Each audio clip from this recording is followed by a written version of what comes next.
Welcome back everyone, Crowon here again, and today we're going to go ahead and tackle UCE Npc Extended Text. So let's get that import into our project.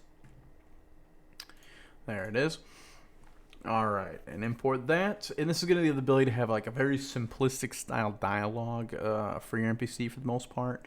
Just changing what he says when you approach him, I guess would be a better way to put it. So alright, so we got that in, and we're just going to open readme up as a normal.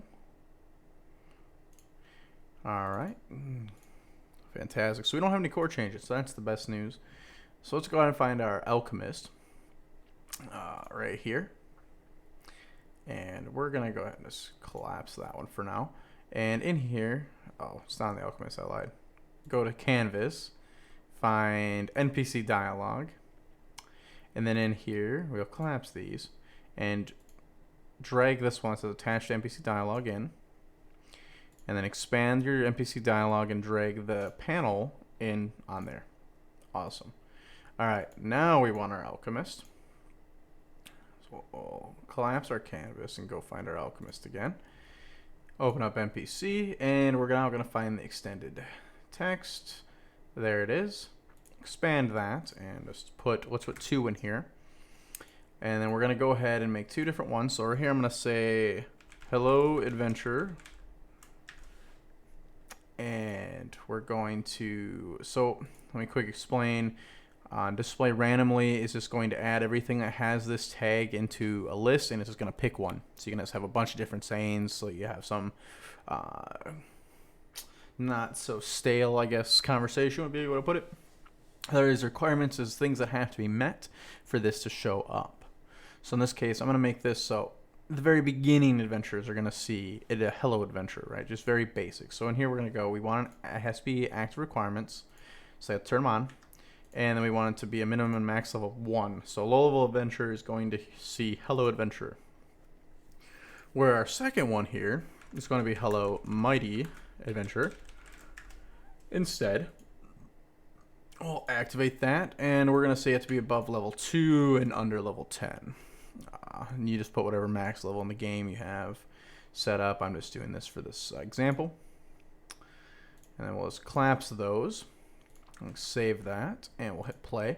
And I don't remember what level our characters are, so we're going to have to work with that. What level are you? You are a level 4. Bit up there, a bit more than I expected. But you should be told you were a mighty adventurer. So hello, mighty adventurer, and we are off to the races. So let's go ahead and jump on our other character and see what level he is. I believe he is 1 or 2. We can make a minor change if we need to. Oh, look at him way over here to get beaten on as soon as we come in. And he's level 3. So we're going to have to make a minor change quick. No big deal to see this same effect. Because right now he's still going to get mighty adventurer. And there he is. So let's go ahead and on our alchemist here, expand our, I'm blind, losing things, and we'll expand these 2, and we're just going to make a minor change. So this is going to be 1, 2, 3, and the mighty is now going to be 4 through 10. There we go. So now we should, when we talk to him, we'll get the regular hello adventure, and there we got it. Because we are not high enough to be considered a mighty adventure to this NPC. So fantastic. And that is literally it. This gives you a little bit of control with the extended text of what is going to be presented to a player. This could be quest requests in the text. So you can just go in here and you can expand and see all the different options.